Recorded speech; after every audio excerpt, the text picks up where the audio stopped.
الحمدللہ والصلاۃ والسلام علی رسول اللہ اما بعد۔ مہمان کو مرحبا کہنا، خوش آمدید کہنا مستحب ہے۔ اس سلسلے میں عبداللہ ابن عباس رضی اللہ عنہما کی حدیث ہے کہ جب وفد عبد القیس اللہ کے نبی صلی اللہ علیہ وسلم کی خدمت میں آیا تو آپ نے فرمایا مرحبا بالوفد، آنے والے وفد کو خوش آمدید، مرحبا۔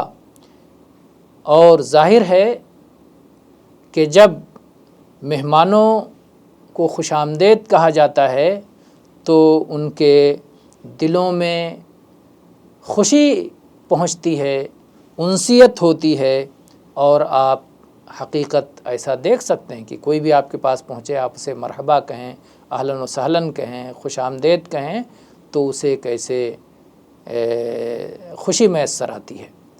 تو یہ اسلام کی تعلیم ہے کہ مہمانوں کو مرحبا کہنا، خوش آمدید کہنا مستحب ہے۔ واللہ اعلم والحمد للہ رب العالمین۔